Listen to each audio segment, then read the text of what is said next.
Olá pessoal, gostaria de apresentar uma iniciativa que é conhecida agora como NutriTime. É uma iniciativa e um projeto da Danone em parceria e um apoio da Braskem, que é a Sociedade Brasileira de Nutrição Parenteral e Enteral. O NutriTime ele pode ser acessado pela nossa página da Sociedade Brasileira, que é a Braskem.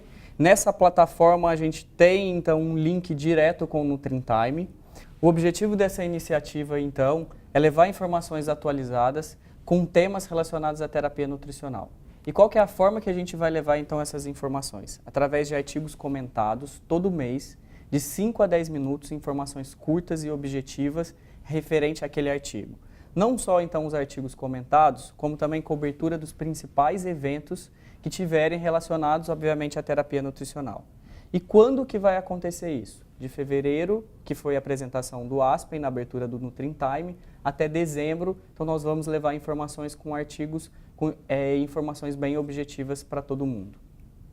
Para quem ainda não conhece, a revista da Sociedade Brasileira, ela é agora conhecida como Braskem Journal.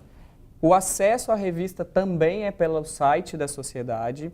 A revista agora já está numa plataforma online, quem quiser submeter algum trabalho, a gente convida e incentiva todos a submeterem seus trabalhos na plataforma online. A nossa revista ainda é indexada no Lilacs, estamos objetivando um acesso e um índex maior para essa revista, por isso incentivar cada vez mais as publicações nacionais.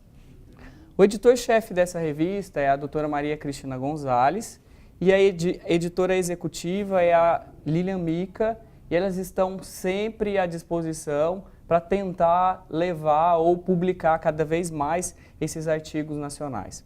Pensando nisso e sem nenhuma pretensão, nós escolhemos dessa vez um artigo da revista da Sociedade Brasileira, e esse artigo é da nossa equipe.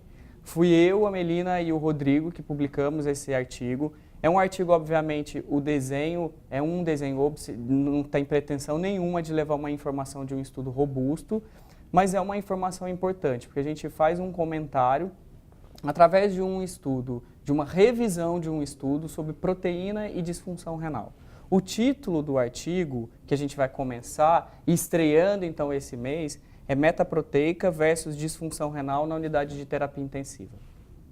No desenvolvimento do artigo, então, pela introdução, nós propusemos já uma crítica em relação aos principais artigos publicados sobre déficit energético e dentre eles, e até o momento publicado, obviamente, a gente conseguiu comparar qual que era o drama em relação a essa pequena quantidade de oferta proteica, mesmo nesses principais estudos randomizados e controlados. Reparem só que independente do paciente estar no grupo comparado ou no grupo intervenção, ele recebia uma média de proteína muito baixa, por volta de 0,8 gramas por quilo por dia.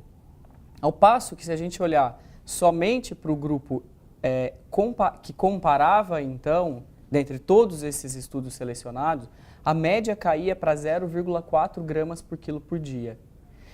E as recomendações atuais de todas as principais sociedades vigentes, seja ela americana, europeia ou canadense, recomendam de no mínimo 1,2 gramas por quilo por dia, no mínimo, que um alvo que pode chegar até 2 gramas por quilo por dia.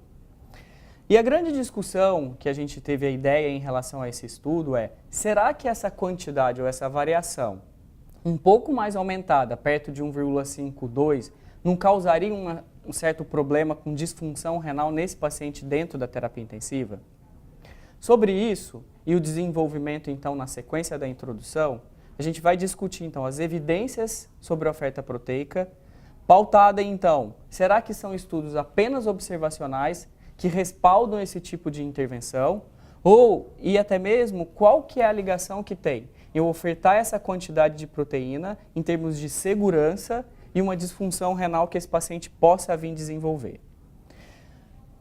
Sim, os principais estudos então que as diretrizes recomendam são estudos observacionais.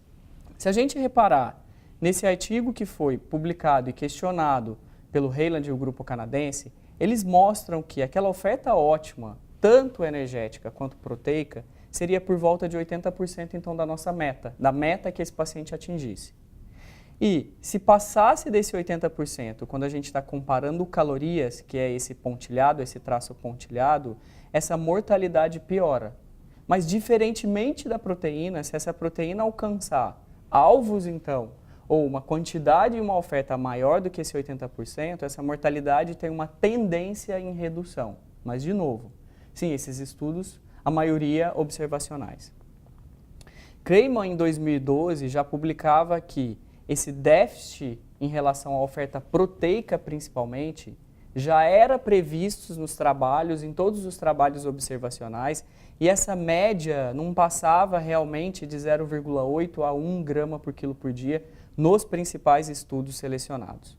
E um artigo muito conhecido do Alison Drupp, em 2012, mostra que, quando ele dicotomiza 3 intervenções em relação à oferta proteica, uma alta oferta proteica, uma média oferta proteica e uma baixa oferta proteica, a gente consegue reparar nessa curva de sobrevida que aqueles pacientes que receberam então uma quantidade maior de proteína, eles sobreviveram mais. De novo, estudos observacionais.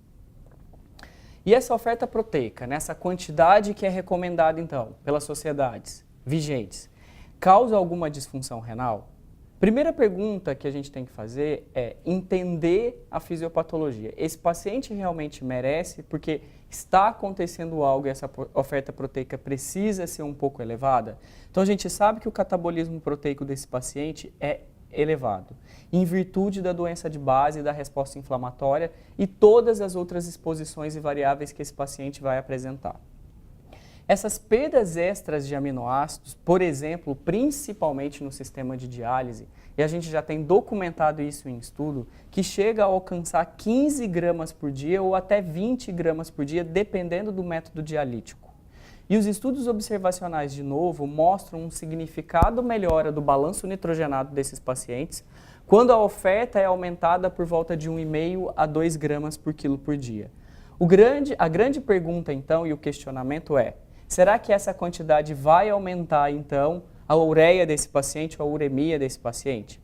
Então, um dos estudos de segurança publicado por Bellomo, que é um grande publicador em disfunção renal, desde 1997, ele já aponta que somente ofertas acima de 2 gramas por quilo por dia, em pacientes dialíticos, poderiam elevar, então, essa formação de ureia, acima de 2 gramas por quilo por dia. O Pierre Singer, então, em 2007, mostrou que esses pacientes com lesão renal aguda não oligúrica, utilizando um aumento de 75 gramas de proteína, em média, para 150 gramas de proteína para esses pacientes, em média, em nutrição parenteral, não determinou um aumento significativo de ureia, muito menos uma necessidade de terapia renal substitutiva para esses pacientes.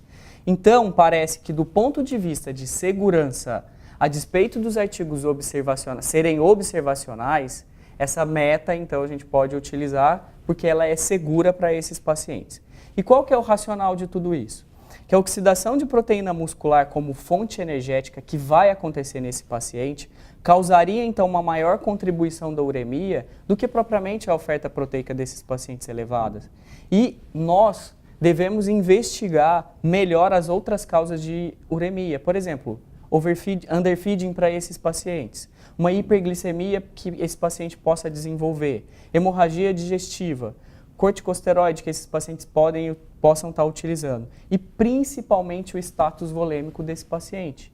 E não culpar de uma maneira primária a oferta proteica advinda da dieta desses pacientes. Como conclusão, então, a gente coloca nesse estudo, é um estudo de revisão, obviamente, vocês repararam, que os pacientes críticos eles apresentam grandes variações na necessidade calórica e um elevado catabolismo proteico. Isso é um racional e isso é uma fisiopatologia que esse paciente vai desenvolver. Com base nesse racional que a gente propôs nessa discussão, os estudos observacionais com oferta proteica mais elevada têm sido recomendados e eles atingem o nível de segurança quando a gente está falando de aumento de ureia. E essas diretrizes se basearam então nesses estudos observacionais e pouquíssimos estudos randomizados para então recomendar essa variação por volta de 1,5 até 2 gramas por quilo por dia nesses pacientes, inclusive na sociedade americana atual, independentemente se esse paciente apresenta uma disfunção renal aguda na UTI. Quem quiser um acesso detalhado do estudo, pode consultar nossa página. O artigo ele é disponível gratuitamente, até mesmo porque essa plataforma ela exige que seja gratuito para a gente almejar uma plataforma ou uma indexação melhor da revista. Então, na íntegra, vocês podem acessar o estudo com todas as referências. Bom, então esse foi o nosso primeiro artigo e a gente vai tentar levar cada mês essa informação rapidamente para vocês dentro desses 5 minutos. Espero que vocês tenham aproveitado e a gente se encontra num próximo Nutri Time. Até lá!